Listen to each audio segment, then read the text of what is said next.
Thank you very much, Kalimera. So I should be super active to wake you all up, and also I'm taking your lunch time, so it should be something very interesting for all of us. So what I would like to present is how UN Women is working to advance gender equality, including entrepreneurship, including access to finance and many other areas, through collaboration, through engagements, and through partnership. So when I say partnership, I'm not only talking an official MOU, super fancy thing, but this is something you can take away today, even implement in your own office, own organization, and in the future, if you would like, of course, we would like to talk of official partnership as well. So can you please, next slide. There are several, it is way more than that, but there are few that I would like to mention, which are our flagship programs. The first one being the Women's Entrepreneurship Accelerator. It's because this is the program I'm managing, but most importantly, because we talk about women's entrepreneurship. And this is a program about how to accelerate the collaborations in the system to improve the ecosystem for women's entrepreneurship. Because, next slide, please. Because what we, the webs, okay. We will begin with the webs, it's okay. Webs is the framework for private sector to advance gender equality and women's empowerment at the workplace, marketplace, and community. There are 7 principles, but we can cluster them so it can stick in your mind. The first one being the high-level corporate leadership, so being a gender-aware management. The second one, third one, and fourth one, we can cluster them as workplace issues. The fifth one, women's entrepreneurship and supply chain and marketplace. The sixth one, advocacy initiatives, and the seventh one is reporting. Super quickly going over this because I really think it's very important to mention them. Sorry? Ah, perfect, okay. Sorry, I haven't seen them. The first one is high-level corporate leadership. When we talk about leadership, we do not mean only a CEO that says, I have a daughter, I'm super interested with gender equality. It's a good beginning, it's the first beginning. But what we mean with the leadership, we want an organization. It can be private sector, but it can be also public sector. It can be your own office. It's a leader who can allocate the budget, who can have a specific unit to manage the gender equality, and who can place women in all areas of business. So it is not about having 60% of employment who are mainly secretaries, assistants, and cleaning ladies. I'm not talking about that, but mainly hiring and retaining women and putting all the policies in place by allocating a budget. Because generally, those initiatives are managed by very young people under diversity and inclusion, and they are time-bounded, breast cancer campaign or access to finance campaign, something like that, a survey maybe. I'm not talking about that. I'm talking a full-fledged unit managing this. So this is about leadership. Second, third, and fourth, they are all workplace issues, and this is what has been discussed lately a lot. It covers, first of all, treating all men and women fairly. Of course, men and women, we are equal, but we are different in the most beautiful way. Women make babies, women get pregnant, and there is a whole work who takes care of the family, who takes care of the children. It's not only about children and family, but also elderly, and all the work coming, the household and the schools and hospitals and etc. So we cannot change this reality, right? But what we can change is how we treat women at the workplace so that we can retain them. Otherwise, we are just losing the opportunity. The diversity is having a diverse opinion who can come from diverse background of people, right? And if the half of the society is men and women, and half of the society is women, we should expect the half of the employees should be women. And it is not happening because of this housework and childcare and all kind of care. So what we are proposing here at the second one is to establish policies to retain women at work, beginning with paternal, maternal, and family leaves. The most beautiful is the family leaves, because what happens is that if we can give only maternal leave to women, what happens? We stuck women to stay at home. It can go beyond. I know companies, for example, they are giving report card day to women. They are giving women as a good thing. I mean, they think it's a good policy. I'm sure there is a very good intention out that. Sick child day to women. It's beautiful, but when you give only to women, we are obliging women to take care to the children to school, to take care of them to the hospital, while men employees, they can continue their work. So the whole principle too include all type of inclusion and diversity policies within a company. Beyond the leave, childcare facilities, it goes very well inside that. One big step that could be for a company is the gender pay gap, which exists in most of the companies globally. And of course, there is a need for an assessment and diagnostic of what is this gap in each company. And when this gap is disclosed, take measures and necessary investment to close this gap. And the third one is about employee health, well-being, and safety. When we say safety, of course, the first thing we think is like the physical safety. Imagine electric companies, the plantations. Men and women are, again, equal, but we should protect the woman's body, which is not the same as the man. So it becomes all these protection measures. Secondly is, of course, sexual harassment and all type of harassment at work on the policies. The policies are not enough. There must be also enough measures to see how there is a follow-up, meaning that if there is a disclosure of the sexual harassment and harassment cases, what happened to the women? Are they punished? This is also something to think about that.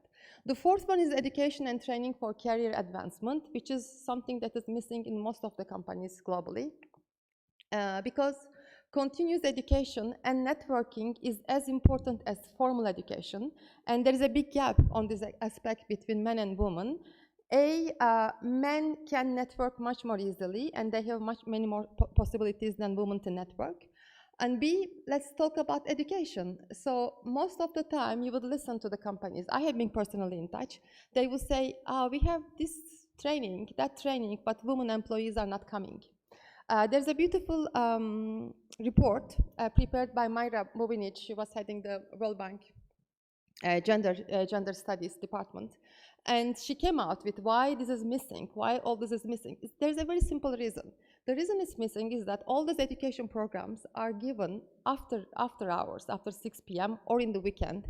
And this is the women where the women employees, they really want to go back home because they have to go back to home. So just simply placing those education programs within the office hours, that would help a lot.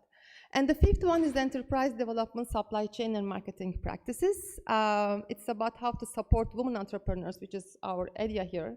And it's developing all type of products and services, reporting to the, meeting the needs of women.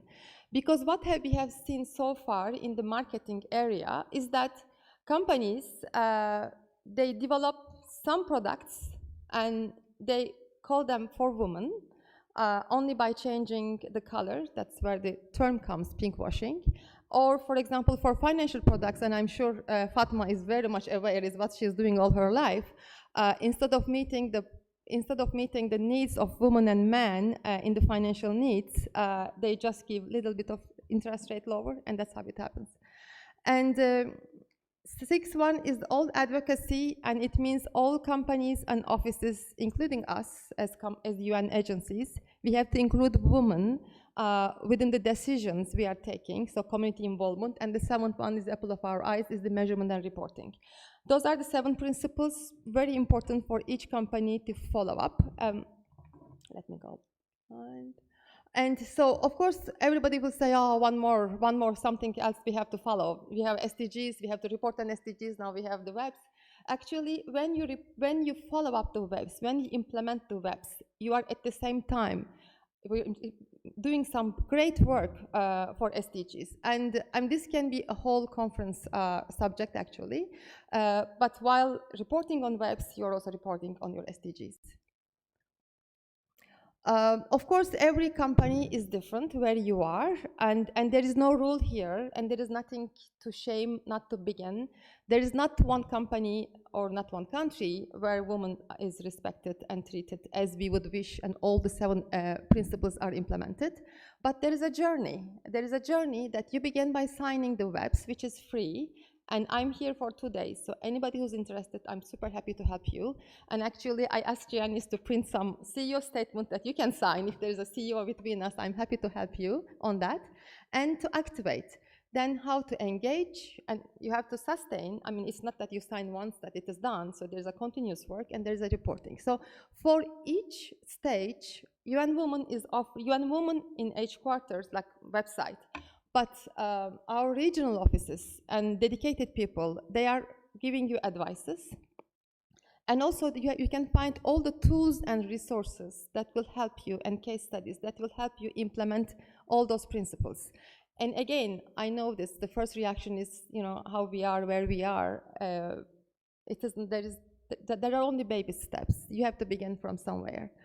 And very quickly, the CEO statement is signed, you will complete the form, the CEO must complete the form, is the signature, and you will receive a welcome package that will guide you all alone at every stage how it will be done. And the company profile page, it will give any organization great visibility on how you are doing on gender equality. So the next program is Women's Entrepreneurship Accelerator, with the multi-partnership initiative on women's entrepreneurship. The mission is to break the barriers for a better and enabling and healthy women entrepreneurship ecosystem. So far, most of the women entrepreneurship program give the weight to the women, like training to women, access to finance to women, or all kind of empowerment programs on the women. However, the women are empowered. I think we are just using, they just need to wake up, right? We are all empowered. What we have to do is to work with the system, the ecosystem that is limiting women to flourish inside. It is a joint initiative of 5 UN agencies, plus ITU, they just joined us 2 weeks ago. We have 4 foundational areas of work. The first one being online e-learning courses, tools and training for women entrepreneurship and for women entrepreneurs. Second one, entrepreneurship research and policy on to discover and assess what are the areas and why in a specific country women entrepreneurship cannot be developed, what are the problems here, and give policy recommendations. The third one, global and regional gender responsive procurement, which is an apple of my eye actually currently, because this gives us a possibility to work with the system and with the companies, public and sector companies. And the last one is the advocacy. As I said, we have several partners. We are working together.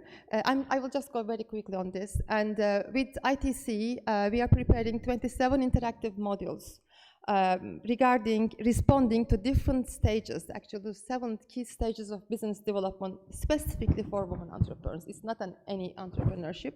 So it comes in 4 languages at the moment and 3 more to come. I mean, in 4 UN languages this year. And next year it will be in Russian, Mandarin, and Hindi. And it will be enriched also with testimonial videos of women. This is how it will look like. And the next one is entrepreneurship research. For the moment, we are doing this in Mexico and Brazil. In each country, ILO is partnering with the local partners, local CSOs and public institutions to make an assessment to discover the problems of why women entrepreneurship cannot be advanced here. And they give the policy recommendations. And they will be also implemented and complemented by roadshow. Gender responsive procurement advocacy and training program is managed by UN Women and Global Compact in partnership.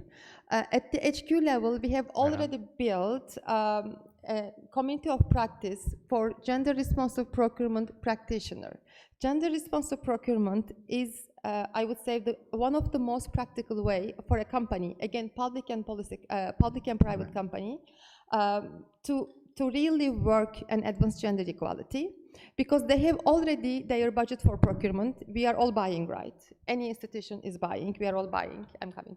And so the idea is to give and develop policies so that we can buy more from women. And at the local level, Alia's team is preparing a program for companies, a training program on gender responsive procurement. And we will have a digital skill per sector on textile, technology, green entrepreneurship, and care economy on digital skills. So, can I go on or just stop? No. Okay. Please. He for she, No. you all know, and I really wanted to mention the next he for she, the phase 2, which is really engaging more men. It is the appeal to all of you on what is called Gulakuli. finding solutions to general problems, but more local solutions on men. And the last program is on Startup Alliance. But I'm done. But we need, you see, the audience wants us. I think we need a more gender session.